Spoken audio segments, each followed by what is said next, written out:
Good morning, friends. Today, in the topic solutions, we discuss the next article, and that one is nothing but the depression in freezing points. Okay. In last video, first we can discuss about the elevation of boiling point.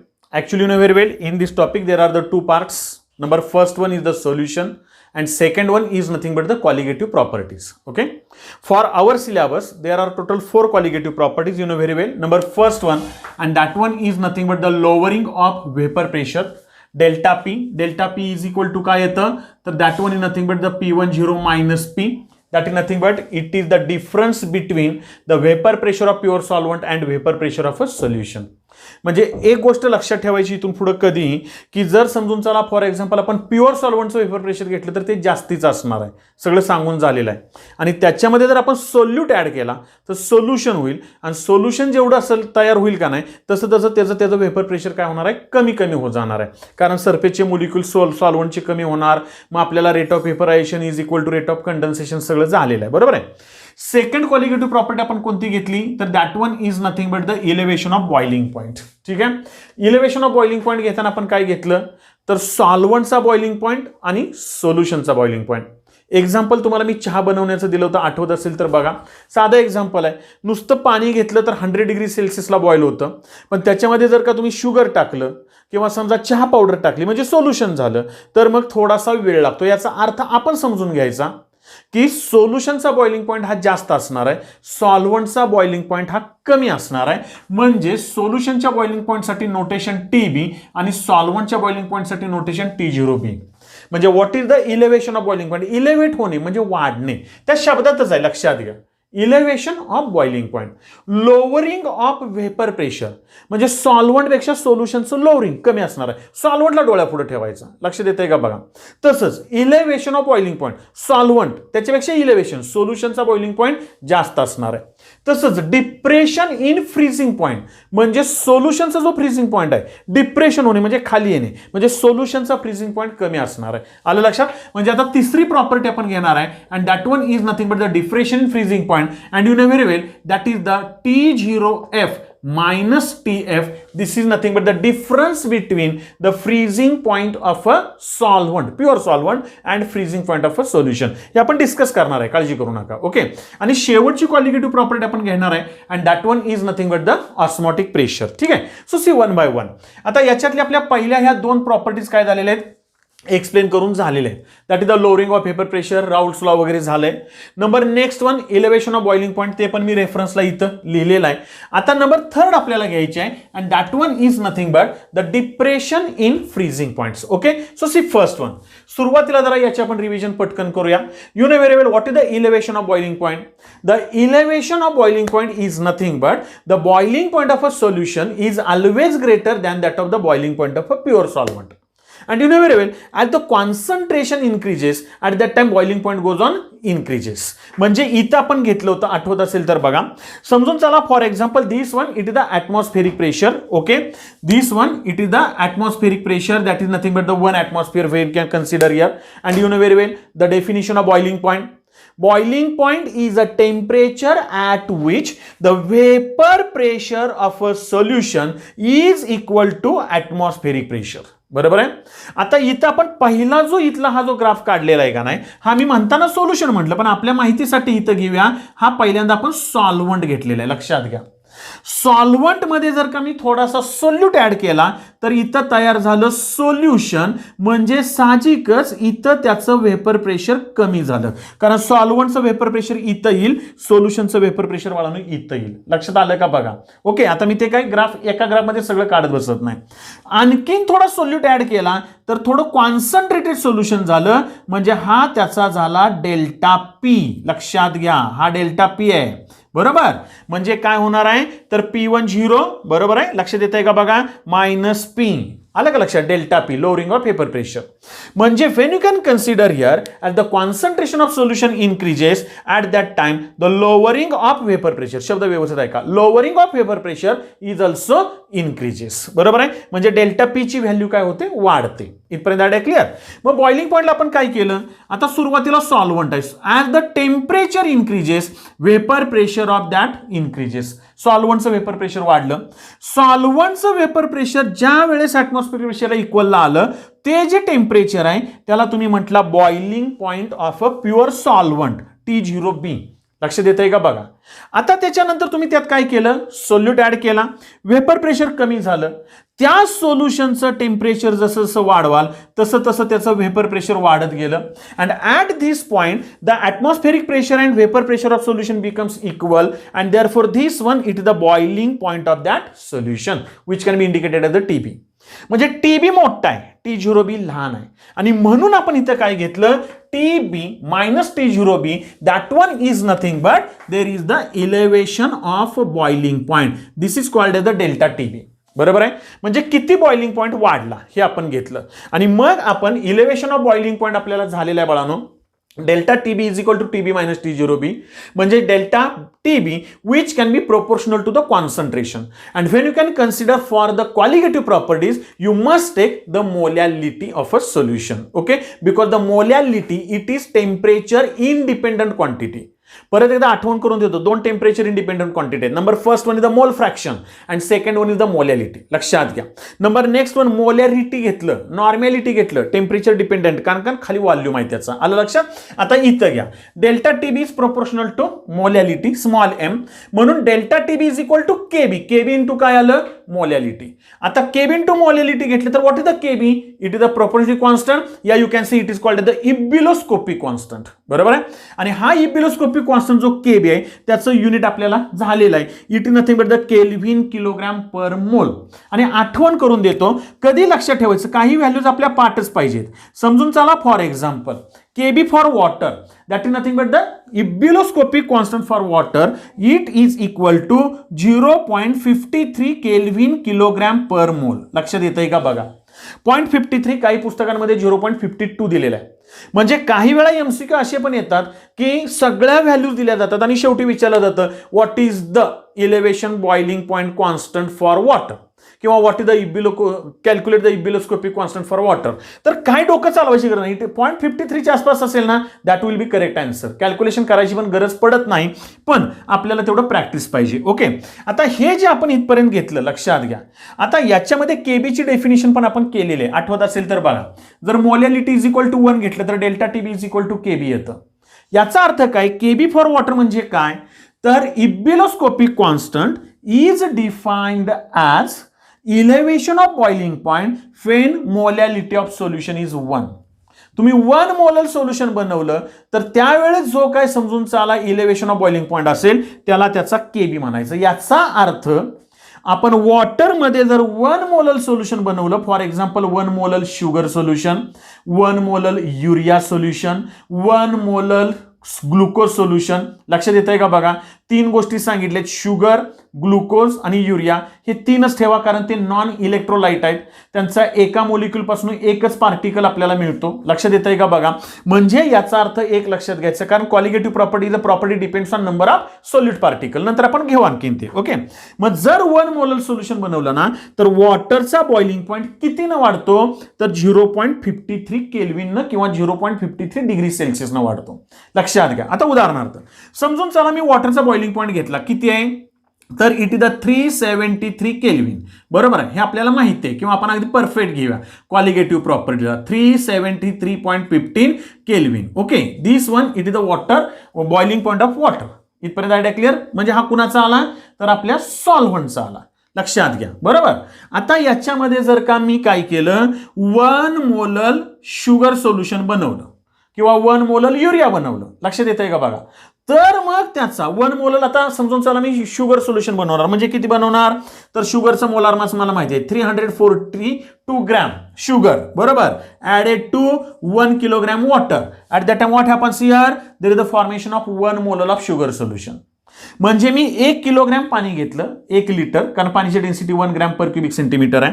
1 kilogram पाणी घेतलं, त्याच्यामध्ये 342 gram sugar टाकली. लक्षात येतंय का बघा. ठीक आहे, त्यावेळेस 1 मोलल झाला आणि त्याचा जर मी बॉइलिंग पॉइंट घेतला ना तर तो कितीनं वाढणार आहे, तर 0.53 वाढणार आहे. म्हणजे याचा जर बॉइलिंग पॉइंट सोल्युशनचा मी घेतला, या सोल्युशनचा, तर तो किती येईल, 373 पॉइंट. आता हे 53 आणि 0.15 किती आलं 68 केल्विन. आता लक्षात आलं का बघा. So this one it is the boiling point of 1 molal solution. मग या दोघांचा जर 1 मोललचा हा आला तर दोघांचा डिफरन्स किती आला 0.53 केल्विन किलोग्राम पर मोल त्याचं युनिट आहे. म्हणजे इथं हा जो आहे ना तो that is the KB for water झाला. लक्षात आलं बाळांनो इलेव्हेशन ऑफ बॉइलिंग पॉइंट साठी. ठीक आहे. आणि इलेव्हेशन ऑफ बॉइलिंग पॉइंट मध्ये नंतर मग आपण याच्या पुढचे एक आर्टिकल घेतलेलं आहे आणि that is nothing but the determination of molar mass by elevation of boiling point. ते आपण आणखीन याच्या रेफरन्सच्या वेळेस घेऊया. ठीक आहे. आता आपण इकडे येऊया and that one is nothing but the depression in freezing point. See first one. आता आपल्याला माहिती आहे, आता मी हे जरा इथलं जरा थोडंसं बरं असं नंतर क्लिअर करतो. समजून चला फॉर एक्झाम्पल पहिल्यांदा काय शिकायचं तर what is the freezing point. Okay. जसं इथं शिकला what is the boiling point. Boiling point म्हटलं की काय झालं मला माहिती आहे लिक्विडचं कन्व्हर्जन झालं व्हेपर स्टेटमध्ये गॅसियस स्टेटमध्ये. आणि म्हणून तुम्ही काय म्हटला की vapour pressure of a liquid when it is equal to atmospheric pressure किंवा vapour pressure of a gas म्हणजे atmospheric pressure at that time that temperature is called as the boiling point. तसं फ्रीजिंग पॉइंटला काय येणार आहे. Freezing point मध्ये काय करता तुम्ही तर लिक्विडचं कन्व्हर्जन बाळानो करता सॉलिडला. बरोबर आहे माझं. म्हणजे इथं लक्षात घ्या ह्याच्यातच डेफिनेशन आहे what is the freezing point. आपल्याला माहिती आहे what is the freezing point of water तर it is nothing but the 0 degree Celsius. बरोबर आहे. At 0 degree Celsius water can be freezes that is nothing but the liquid water converted to solid water. पाण्याचं बर्फ तयार होतं 0 degree सेल्सियसला. आणि 0 degree Celsius म्हणजेच किती तर it is nothing but the 273.15 kelvin. लक्षात आलं का बघा. ओके. मग आता आपण इथं समजून चला इथं डेफिनेशन काय येणार आहे what is the freezing point. It is defined as a temperature at which the vapor pressure of that liquid is equal to vapor pressure of its in solid state. म्हणजे लिक्विडचं आणि त्याच्या सॉलिड स्टेट मधलं vapour प्रेशरला जर काय equilibrium आला तर त्याला काय म्हणायचं त्याचा फ्रीजिंग पॉइंट. म्हणजे at 0 degree Celsius water liquid water converted to it solid water या ice at that time it is called the freezing point. For example आता इथं आपण दोन्ही ग्राफ एकत्र केलेत. हा इकडे मी इलेव्हेशन ऑफ बॉइलिंग पॉइंटचा घेतलाय रेड कलरला. इथं ब्ल्यू कलरला मी घेतलाय डिप्रेशन फ्रीजिंग पॉइंट. आता सी फर्स्ट वन पहिल्यांदा फ्रीजिंग पॉइंट घेऊया. आता समजून चला आपण इथं हा पॉइंट घेतला. लक्षात घ्या याला काय ट्रायंगल वगैरे ते पुस्तकात ABCD दिले काही गरज नाहीये. हा आपण इथं पॉइंट घेतला आणि ही रेषा जी ब्ल्यू काढली का ना ही अशी खाली काढली. याचा अर्थ काय तर त्या लिक्विडचं कन्व्हर्जन सॉलिडला होतंय. लक्षात घ्या. मग समजून चला फॉर एक्झाम्पल आपण हा सॉल्व्हंट आणला इथं आणि या टेम्परेचरला सॉल्व्हंट काय झाला फ्रीज झाला. म्हणजे जर या टेम्परेचरला सॉल्व्हंट फ्रीज झाला तर तो सॉल्व्हंटचा काय आला फ्रीजिंग पॉइंट. म्हणजे इथं त्याचं सॉलिड झालं. लक्षात घ्या. म्हणजे when you can consider here if the vapour pressure of that liquid is converted to its solid state is equal to the vapor pressure of its solid state at that time that temperature is called as the freezing point of that liquid.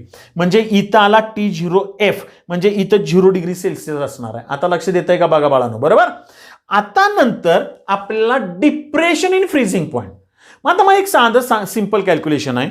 जर हा T0F हा freezing point of pure solvent आहे का नाही. आता जर का समजून चला मी त्याचं सोल्युशन घेतलं तर त्याचं मी टेम्परेचर वाढवलं की व्हेपर प्रेशर मगाशी वाढतं हे बघितलं. मग टेम्परेचर कमी केलं की व्हेपर प्रेशर कमी येईल का नाही. म्हणजे अगदी थोडक्यात तुम्हाला आणखी जरा थोडंसं क्लिअर करतो. हा ग्राफ पाहिजे तर आपण असा जरा असा काढूया. जरा लक्षात येतंय का बघा. म्हणजे इथं तो पॉइंट येईल. आता लक्षात आलं का. म्हणजे जसं जसं तुम्ही टेम्परेचर कमी कराल तसं तसं व्हेपर प्रेशर कमी होणार बाळांनो. म्हणजेच इथं सोल्युशन तयार झाल्यानंतर त्याचा फ्रीजिंग पॉइंट हा इथं आला. बरोबर आहे. हा इथं आला. लक्षात घ्या. म्हणजे थोडक्यात सोल्युशनचा फ्रीजिंग पॉइंट डिप्रेस झाला म्हणजे कमी झाला. सॉल्व्हंटचा फ्रीजिंग पॉइंट जास्त आहे टेम्परेचर इकडे वाढत गेले. लक्षात घ्या. हा इकडं आला. इकडं सोल्युशनचा फ्रीजिंग पॉइंट काय झाला कमी झाला. मग सोल्युशनचा फ्रीजिंग पॉइंट का कमी झाला तर त्याचं कारण असं की त्याचं व्हेपर प्रेशर कमी झालं. म्हणजे ॲज द डेल्टा पी लक्षात घ्या इथं बघा लक्षात घ्या delta p is also proportional to this one it is called as delta TF and that one is nothing but the depression in freezing point. म्हणजे ही जी व्हॅल्यू आहे का नाही इथं जर 0 असेल हे टेम्परेचर 0 असेल तर साहजिकच हे टेम्परेचर निगेटिव्ह मध्ये येणार आहे. म्हणजे याचा अर्थ असा की तुम्ही एखादं सोल्युशन बनवलं, बघा लक्षात घ्या, आणि जर का रेफ्रिजरेशनला ठेवलं तर कदाचित त्यातल्या पाण्याचं बर्फ होण्यासाठी टेम्परेचर 0 पेक्षा खाली लागेल. आता लक्षात येते का मी काय म्हणतोय ते? म्हणजे एक गोष्ट लक्षात घ्या, बघा तुम्हाला एक साधा कॉमन सेन्स आहे. आपण असं केलं, एका बॉटलमध्ये समजून चला फक्त प्युअर वॉटर भरलं. तुम्हाला आठवत असेल तर बघा, कधी कधी तुम्हाला सांगतात की जनरली फ्रीजमध्ये पाणी बॉटलमध्ये ठेवताना काचेच्या बाटल्या कधीच ठेवायच्या नाहीत. आणि सगळ्यात महत्त्वाची गोष्ट, बाटली पूर्ण काठोकाठ भरून कधीच ठेवायची नाही, थोडी तरी जागा ठेवायची. का? तर actually that one is nothing but the abnormal behaviour of water. Actually लिक्विडचं कन्व्हर्जन सॉलिडला होत असताना त्याचा व्हॉल्यूम कमी होतो, लक्षात घ्या. पण वॉटरच्या बाबतीमध्ये उलट आहे. लिक्विडचं कन्व्हर्जन सॉलिडला होत असताना व्हॉल्यूम वाढतं. That is called the abnormal behaviour of water. आणि तुम्हाला माहिती आहे it is in between -4 to +4 degree Celsius त्याची रेंज आहे, बरोबर आहे. आणि जर का व्हॉल्यूम वाढला आणि तुम्ही काचेची बाटली ठेवली, ती पण पूर्ण भरलेली असेल, तर कदाचित ती काय होऊन जाईल, ब्रेक होऊन जाईल, लक्षात घ्या. म्हणून शक्यतो फ्रीजमध्ये काचेची बाटली पाण्याचा बर्फ करायला ठेवायची नाही. नंबर नेक्स्ट थिंग, आपण असा विचार करूया, एखादी बॉटल घेतली तुम्ही, त्या अर्धी भरून ठेवली आणि ती समजून चला फ्रीजिंगला रेफ्रिजरेशनला ठेवलेली आहे, तर ती 0 डिग्री सेल्सिअसला बर्फ तयार करेल. पण जर समजून चला तुम्ही त्याच्यामध्ये थोडीशी साखर किंवा ग्लुकोज किंवा युरिया, ह्या तिघांशी मी जरा थोडंसं जास्त बोलतो, लक्षात घ्या, कारण नॉन इलेक्ट्रोलाइट आहेत, एकच पार्टिकल आहे. आणि जर टाकलं, कुठलं पण एक, तिन्ही नाही टाकायचे, कुठलं पण एक टाकलं आणि जर तुम्ही ती रेफ्रिजरेशनला ठेवलं, तर मग बाळांनो त्या सोल्युशन जे तयार झालं, समजा शुगरचं जे सोल्युशन झालं, त्याच्यातलं जे पाणी आहे त्याचा बर्फ होणार आहे, शुगरचा बर्फ होणार नाहीये, लक्षात घ्या. डिप्रेशन फ्रीजिंग पॉईंट कोणाचा होतो? सॉल्व्हंटचा होतो, पाण्याचा. इथं इलेव्हेशन ऑफ बॉइलिंग पॉईंट कोणाचा वाढला? पाण्याचा वाढला, सॉल्व्हंटचा. मग सॉल्व्हंटचा फ्रीजिंग पॉईंट हा 0 पेक्षा कमी येतो. तुम्ही जर 0ला समजून चला टेम्परेचर मेंटेन केलं ना, तर ते सोल्युशन तुम्हाला बर्फ देत नाही, त्याला खाली यावं लागतं. मग खाली म्हणजे थोडक्यात काय, त्याचा फ्रीजिंग पॉईंट आपण काय केला? कमी केला. आणि जर फ्रीजिंग पॉईंट कमी झाला तर त्याला म्हणायचं depression in freezing point. And that is equal to the delta TF is equal to, आता साहजिकच काय येणार आहे, T0F मायनस TF. इथं बरोबर लक्षात घ्या उलट आहे. इलेव्हेशन ऑफ बॉइलिंग पॉईंटला TB मायनस T0B आहे, मी दोन्ही कंपॅरेटिव्हली मुद्दा म्हणून घेतोय. डिप्रेशन फ्रीजिंग पॉईंटला काय येणार आहे? Delta TF is equal to T0F minus TF. म्हणजे depression freezing point is defined as the difference between freezing point of pure solvent and freezing point of a solution. लक्षात येतंय का? बघा इथपर्यंत आयडिया क्लिअर झाली बाळांनो. म्हणजे इथं तुम्हाला डिफरन्स फ्रीजिंग पॉईंटची डेफिनेशन कळाली. एक हिंट देतो तुम्हाला, म्हणजे तुमच्या लक्षात येईल. बघा आणखीन एक सांगतो तुम्हाला. माझ्या माहितीप्रमाणे तुम्ही जर कधी उन्हाळ्यामध्ये बघा जनरली किंवा एखाद्या चौपाटीवर वगैरे गेल्यानंतर आपल्याला माहिती आहे तो आईस्क्रीमचा एक गाडा असतो असा, नाही का?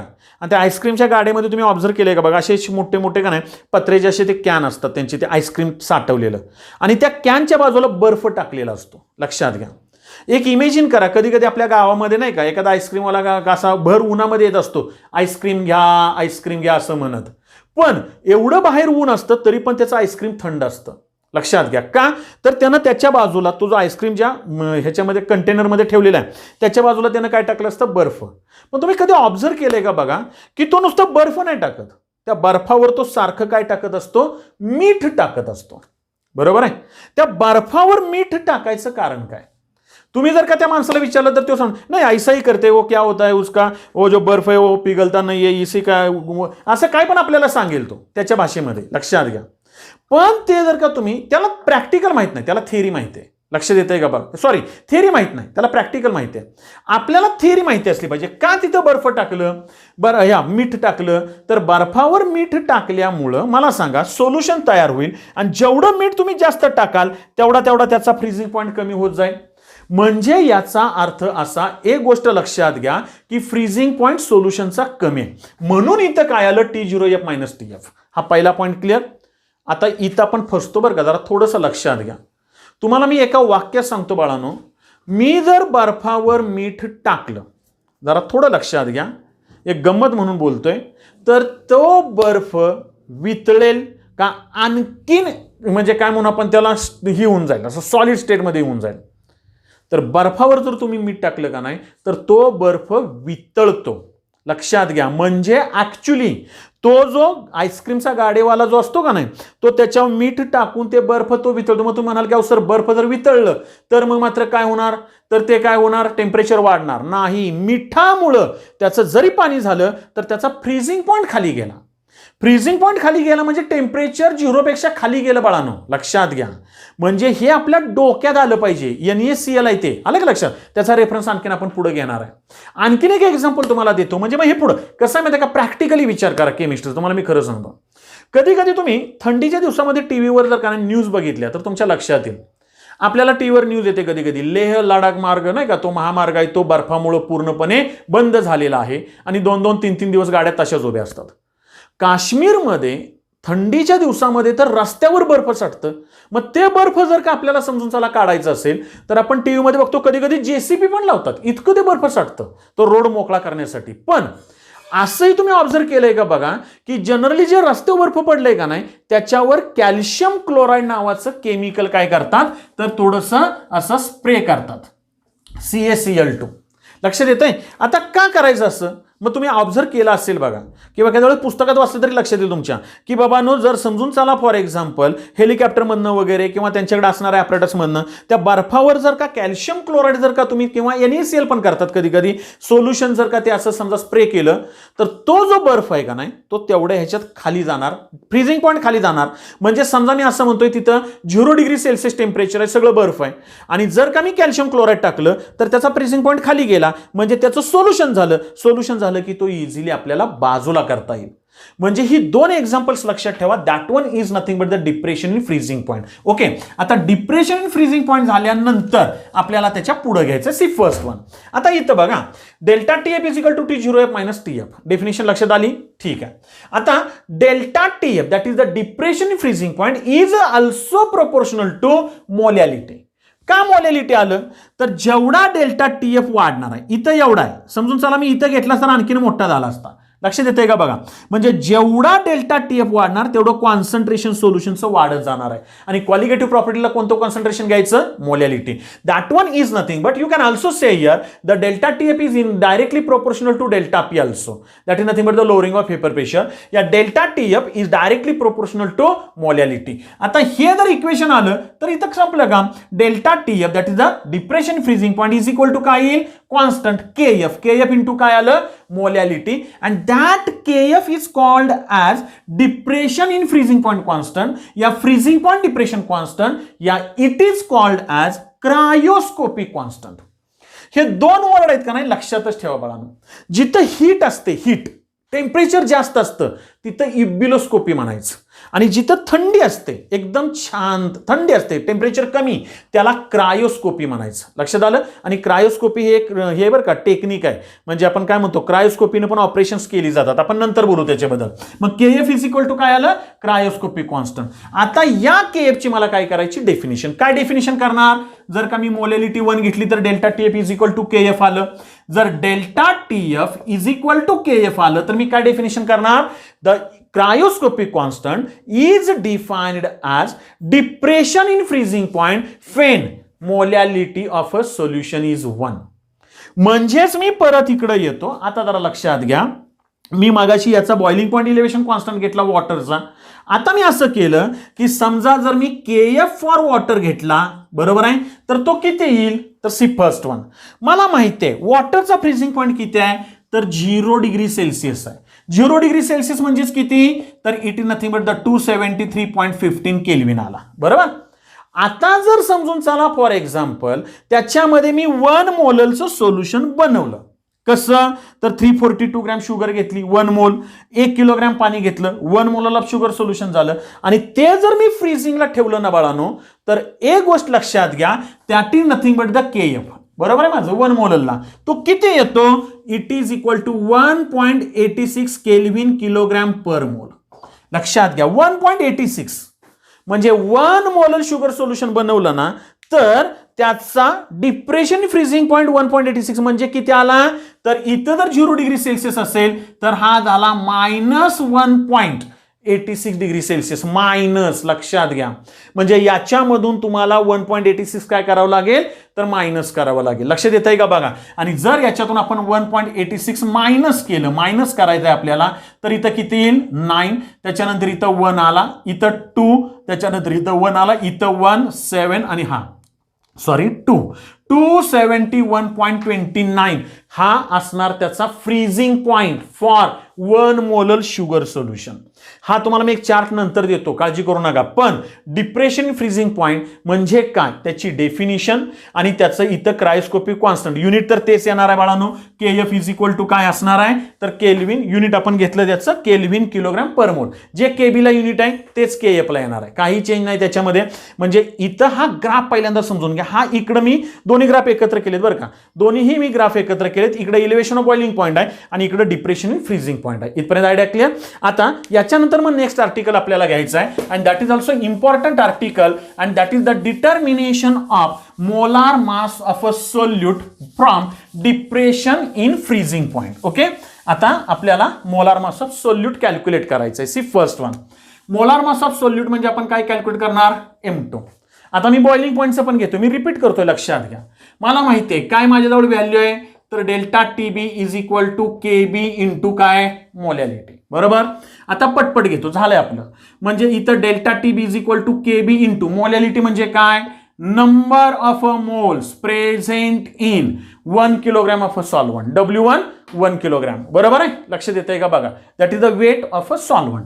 म्हणजेच इथं काय आलं केबी बघा मल्टीप्लाइड बाय, किती सोपं आहे तुम्ही बघा, N2 इज इक्वल टू काय घेतलं W2 upon M2 multiplied by W1.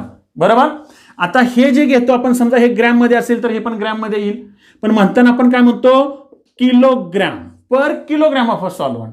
मग ग्रॅमचं किलोग्रॅम घ्यायचं, म्हणजेच काय करणार तर delta TB is equal to KB into W2 upon M2 multiplied by W1 upon 1000 ग्रॅमचं किलोग्रॅम करायला.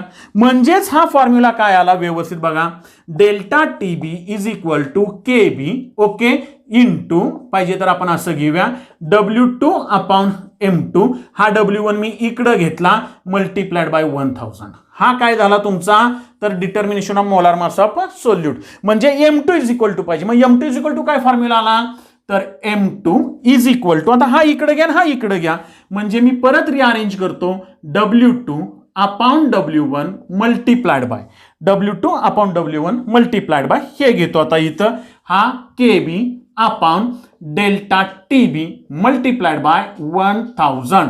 So this one it is nothing but the formula for the calculation of molar mass of solute from elevation of boiling point. बरोबर आहे. इथपर्यंत idea clear बाळांनो. हे झालेलं आहे तुम्हाला, लक्षात घ्या. आता मला काय करायचं आहे तर that one is nothing but the molar mass of a solute. That one is nothing but molar mass of a solute. Okay, it is the M2 from कोणापासून तर depression in freezing point from delta TF. आता तुम्हाला मी खरं सांगू, काही गरज नसते अभ्यास करायची, मी रिअली सांगतो. थोडंसं बोंबलत फिरायचं नाही असं नाही, पण जो करायचा तो परफेक्ट करायचा, हे सगळ्यात महत्वाचं आहे. आता अभ्यास करताना डोकं चालवायचं. मला हे माहिती आहे बघा, जर मला हे माहिती आहे तर मला इकडे पण माहिती आहे. That is the delta TF is equal to KF into molality. आता मी पटपट बोलतो, लक्षात येतंय का बघा. हे झालंय ना आपल्याला, बरोबर आहे माझं. मग आता delta TF is equal to KF, बरोबर बाळांनो. मोलॅलिटी इज इक्वल टू काय N2 अपॉन W1, बरोबर आहे माझं. कशामध्ये घ्यायचं तर इन किलोग्रॅम मध्ये घ्यायचं. आलं क्लिअर. आता N2 म्हणजे काय तर that is the KF into W2 upon N2, बरोबर आहे. That is the given mass upon molar mass W2 upon M2 multiplied bye काय आलं W1. बघा लक्षात घ्या, समोरासमोर येतंय का नाही बघा, लक्षात आलं.